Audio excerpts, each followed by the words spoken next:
Vinny Curto and John Scully are two of the best boxing minds I've ever spoken to from every level, as a competitor, as a coach, as a fan, as a historian, as a keeper of the books, as somebody who understands the traditions of boxing. Today's video is all about the closed guard, and who better to turn to for a lesson on textbook defense than the keeper of the books himself, John Scully. So let's get right into it. These are 10 features of an effective closed guard. Number 1, a strong base. You cannot build a strong guard structure on a weak foundation.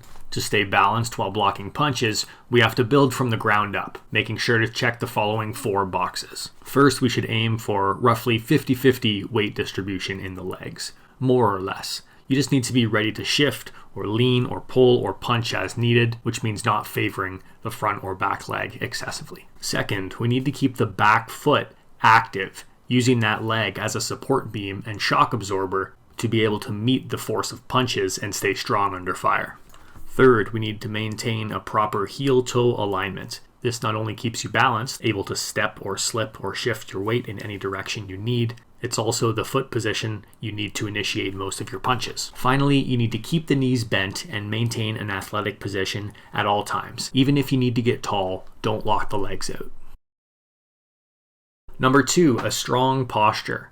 Maintaining proper posture helps you brace against punches, avoid highlight reel uppercuts, and return fire faster by keeping you in the ready position at all times. Now, while a slight lean forward is acceptable, and recommended actually, so that your guard is ready to meet punches strong, and so you've got some room left behind you to play with pulls, be careful. Too much leaning can get you in trouble. To present a strong guard that's still difficult to reach, make sure you check these 2 boxes. First, we want the back and elbows in line, whether you're crouched or standing. Bending the knees and hinging the hips will give you a huge range of motion without ever needing you to bend the back. 2, we want the shoulders stacked over top of the hips. No leaning forward unless you need to smother or make space inside with a push. No leaning backwards unless you're working a pull. This stacked position not only helps you brace against punches, but also keeps you safe from uppercuts. Number 3, a strong guard structure. We've already laid our foundation and finished framing. Now it's time to build our superstructure. A strong closed guard will have the following 4 features. First, vertical arms or pillars where the fists are stacked directly over the elbows. This will give you the best mix of body and head coverage and the ability to pinch in versus straights or to slide back to catch hooks. It will also keep your hands and elbows in position to catch and parry a little bit more actively, and it'll smooth the transition to different inside fighting positions, long guard options, and hand control variations. Second, a strong closed guard has multiple points of contact to bolster the walls and unload the shoulders. We can see Scully has his hands on his cheeks and the crown of his head, his arms folded so that his forearms touch his biceps, and multiple points of contact along his ribs and body. Number 3, we want the elbows held in. Once again, your goal is to hold the elbows close enough that you can easily pinch them together to block incoming straight punches, but not so close together that you can't catch looping shots in time. More importantly, you don't want to hold your elbows so close that you handcuff your offense. You need to be able to punch right from that elbows in position. Finally, a strong guard structure needs adequate shoulder coverage. Even without the arms in place, turtling down into the shoulders can really help to keep you safe from hooks, and when combined with a proper arm position, you can build a pretty solid defense. So, bottom line, next time you throw up your closed guard, shrug those shoulders slightly. It really makes a difference. Number 4, lines of sight. When I was writing my notes on this topic, I seriously considered using the word porous, which means having minute spaces or holes through which liquid or air may pass. Because that's technically accurate. You don't want big holes in your guard. The word works, but it just sounds bad, since porous can also mean not retentive or secure. These are not terms I want associated with my closed guard. What we want are portholes, arrow slits, whatever you want to call them, small, controlled openings that allow us to keep our eyes on target in order to make the necessary adjustments as our opponent unloads. Of course, you're going to have to compromise some vision because the guard will naturally obstruct certain points in your field of view,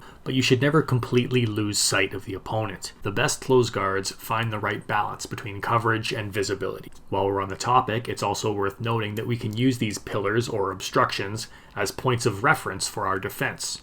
For example, from inside my closed guard, I know that any punch I see coming from between the pillars is attacking my center line.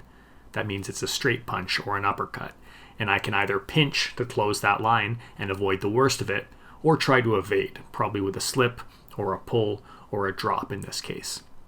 Likewise, anytime I see a punch coming around the pillar to the outside of it, I know it's a hooking, looping, or overhand shot, and I can shut that down either by shrugging, slightly turning and pinching that gap closed, or by trying to evade it with a pull or a drop or a roll. In this way, we can think of the sight lines that we leave around the pillars of our guard as sort of a laser alarm system, like the kind you'd see in entrapment. Whenever a punch passes into one, the alarm goes off and your guard closes up. Number 5 is truculence. You're being extremely truculent. Whatever truculent mean, if that's good, I'm there. Had Ali known this word meant eager or quick to argue or fight, aggressively defiant, he probably would have been pretty happy with Cosell's characterization. To use the high guard effectively, you need to be ready to punch at all times, and your opponent needs to know it. But somewhat paradoxically, if you want to be truculent, you can't be tense. I often use the phrase shrug and tuck as a closed guard cue nowadays, and I used to say shrug and pinch, but that suggested a certain amount of tension. Everything should be compact, but you still need to be relaxed and ready to punch at all times. Turning back to some previous points here, this is where it will really pay off to keep your elbows in line and tucked on the body while you're blocking, since this will set you up on the inside track and right in the start position where we initiate our punches, so you can return fire right away. There are also plenty of ways to load up different punches right from closed guard. I love this one entry of John's where he sits down with the guard up, loading his body to explode forward with a lead power shot, usually a cross or overhand. This movement loads his body just like an outside slip, and it's a great range closer with a lot of feint setup potential off of level changes and slips. John consistently uses this technique to surprise opponents with lead power shots. Opponents who probably saw his closed guard come up and assumed he was on the defensive. Number 6, assertiveness, or confident and forceful behavior. You can't be a pushover, and while the closed guard will take some different long guard techniques off the table, it should not leave you totally helpless in regards to distance control and trapping. Quite the opposite, the closed guard should give you plenty of different options for asserting your control. As long as your structure and posture and base are in order, you can use the closed guard to keep the opponent at bay, to push them off balance, to make space. It becomes a bulldozer as well as a shield, and while you probably shouldn't shield bash, you can definitely shield bump and shield shove. Also, with proper structure, specifically vertical pillars, elbows in, and a compact guard shape, the closed guard becomes the perfect launch pad for different hand controls, like overhooks and underhooks and posture breaking, as well as other forms of assertive behavior like hand fighting and prying and trapping, because all of these options extend naturally right out from your closed guard position. Number 7, mobility. While you don't always need to be moving, you always need the ability to move. Obviously, you need to be able to move forward with your closed guard in place. That's one of its primary applications, shielding shorter fighters on the way in, but equally, you need to be able to move backwards or left or right, whatever the situation calls for. It's also generally a good idea to take small steps circling away as you block, occasionally changing directions, always moving away from one hand or the other. This not only makes it easier to defend, it forces your opponent to chase and reach, keeping them from getting comfortable and teeing off. Speaking of keeping the opponent from getting too comfortable, we also need to always be prepared to move our heads, even with the closed guard up. The bottom line is that even when you're fully committed to the closed guard, you should always be able to step and pivot in any direction, as well as move your head however you need to. If you're not able to do so, it's time to reevaluate your base.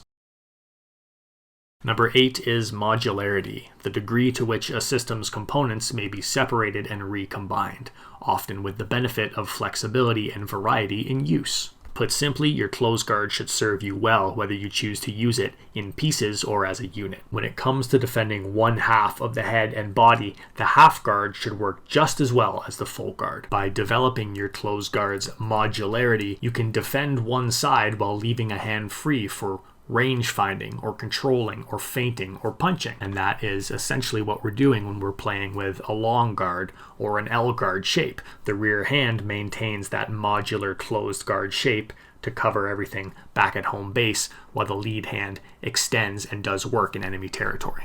Number 9, fluidity, the state of being unsettled or unstable, changeability. Tactical considerations can change rapidly given the fluidity of the situation. Effective closed guards must adapt to different ranges, weapons, opponents, and situations fluidly. You need to be able to extend out, transitioning to long guard as needed, or sweep the elbows up horizontally to lift parry or close lanes with the L guard. The closed guard must also be fluid in the sense that it must stay relative not only to your opponent's position and disposition, but also to your head position while slipping. So even if you stay in closed guard, it should be shifting to bolster the side that's placed closest to the opponent. An easy way to think about this is that every time I slip to my left as an orthodox fighter, my closed guard will shift slightly to the right to cover the midline that the punch is now coming down. Likewise, if I slip to my right, my closed guard will shift slightly left to cover that opening, to bolster that threatened side. So remember that your guard has to change in relation to where your opponent is as your head moves. It follows then that if I drop straight down, my closed guard will lift slightly to cover that new opening that my level change is creating. I highly recommend checking out this drill from Brandon Krause. I just call it the relative guard drill, and I've used it in my classes before as a way to teach this idea of fluidity. Finally, number 10, activity. If we think of the guard structure as our castle walls, we can think of active hands as the garrison. Remember, empty walls are very easy to climb. To thwart our attackers, we need a garrison actively defending. That means actively catching punches with the hands and elbows, parrying, slipping shots, trapping hands, making the opponent miss, threatening with feints, and returning fire.